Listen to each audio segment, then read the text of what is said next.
Hello and welcome to Tuesday Musings, your weekly place for inspiration and advice from me, Brianna McNerney. As a consultant and creative muse, I help my clients be both happy and successful simultaneously, whatever that looks like for them.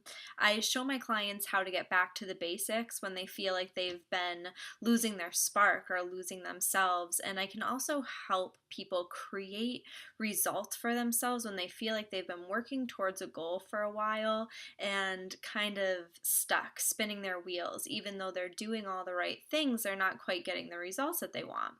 So, a huge part of the results getting process I take my clients through is looking at their beliefs. What do they believe about themselves? What do you believe about the world? What are beliefs about other people, about the way that things work and what's possible? Beliefs are a huge piece of mindset. So, if you're having any trouble achieving something in your life, there's a really good chance that taking a look at your subconscious beliefs that are playing behind the scenes that can help you create some movement for yourself again. So, today, we're musing about beliefs, why it matters, what are beliefs, how can we spot them, how do they form in the first place, and how can we change our beliefs so that they start working to our advantage rather than working against us. There's a lot to cover, so let's dive in. First of all, why should you care about this? Our beliefs, they determine our reality. You might think that it's the other way around, that our reality leads to the things that we believe. And, in a certain sense, that's right too. What came first, the chicken or the egg? We could probably sit here and have that debate for a while. This is a similar thing. And you have the ability to change your reality by changing your beliefs. Fact. It's plain and simple fact. So, how does this work? To keep it really simple, when we believe we can be successful, we show up in a different way than if we believe we can't win. When we believe a conversation is going to be uncomfortable, we show up in a different way than we would if we believed it was going to be really easy to get what we want. So, this is a well known psychological phenomenon called a self fulfilling prophecy. There's a positive feedback loop between belief and behavior. So, if we expect a certain outcome, we end up acting in a way that actually brings about that outcome, which then confirms our prediction to be true, reinforcing the beliefs that led to it and continuing the cycle. It's tricky stuff, huh? So, when we become aware of this loop between beliefs and behavior, we can use it to our advantage rather than having it work against us while we keep playing out the same patterns in our lives. So, what are beliefs and how can you spot them? Our beliefs are basically the streets on a road map that make up our subconscious mind. This part of our mind is responsible for the majority of the actions that we take or the actions that we don't take, usually functioning to keep us safe, which includes fitting in with society and or playing the role we believe we've been assigned in our existing relationships. In other words, we simply fall in line with our existing beliefs without questioning them. That leads us to stay put right where we are. Our beliefs, they're the way that we've learned to organize, interpret, and categorize every piece of information that we receive from every experience that we have. So, oftentimes, if we're not really paying attention to this process, all experiences they get filed into two categories. It's safe or it's unsafe, it's possible or it's impossible, it's good or it's bad. So, these beliefs they form when we're younger, before the age of 7 typically, and at that age we're basically sucking in the beliefs from the environment around us like a sponge, from the adults that are in our lives and the experiences that we're having. Typically those kids that age, they're not able to reject anything from becoming a part of their subconscious mind. So if you witnessed it, you believed in it, you learned to function in your life according to your interpretation as a 7-year-old, and you're probably still playing out some of those patterns now. So, some of the main detrimental beliefs that we carry around are: I'm not important, I'm not valuable or lovable, failure is bad and should be avoided. These are three very common beliefs that hold a lot of people back. So, if any of those things ring true for you, stick with me. I've got you covered, okay?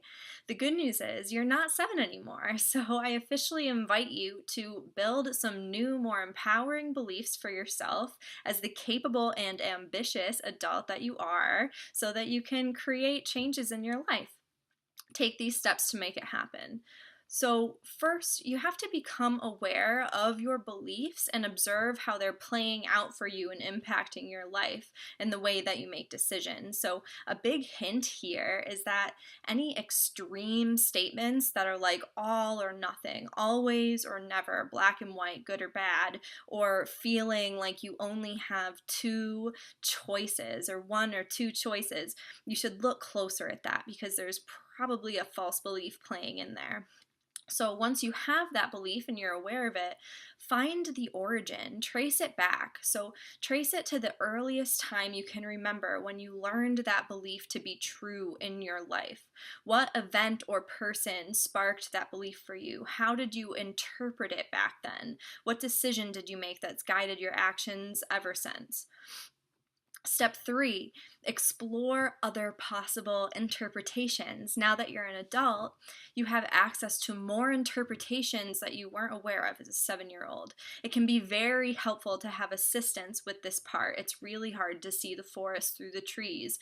So you're searching for different possible interpretations from that early event that are more empowering, more understanding, so that you can shift your beliefs. The fourth step is to really feel gratitude and value the limiting belief that you held and all of the things that it's done to serve you and keep you safe over the years. Then you get to choose to move forward with that new empowering belief that you found. It's going to kind of take some persistence. You have to actively look for evidence in your experience to support that new belief, okay?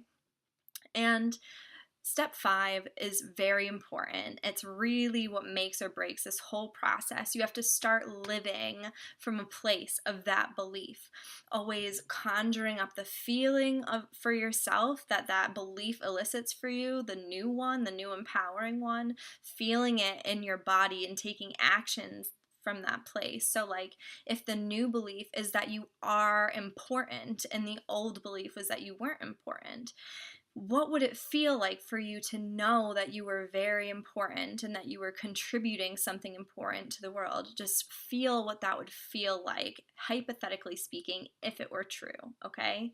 And then consider, what actions would you take if you knew you were important? And start living from that place. Eventually your new evidence that you found will outweigh the old evidence, and you'll have successfully changed that belief. Your life will evolve in front of your eyes. It's a really beautiful thing. But don't think that you won't be tested along the way, because you will. But if you stick with it, stay persistent, and have trust and faith in this process, you'll really be unstoppable. Just know it's probably going to take a little while, especially if you're changing a belief you've had since you were 7. That's a long life experience to counterbalance. So stick with it and you'll be successful, I promise. So as I mentioned before, having some assistance with this process can really speed it up and make it much smoother sailing. If that sounds desirable to you, consider scheduling an epiphany session with me.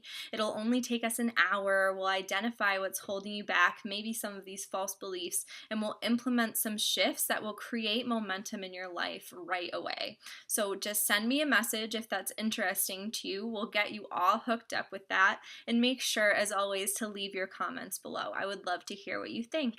So that's all for this week, folks. There won't be a video next week, but I will see you in September for more Tuesday musings. Thank you so much for watching, and I will see you again soon. Take care.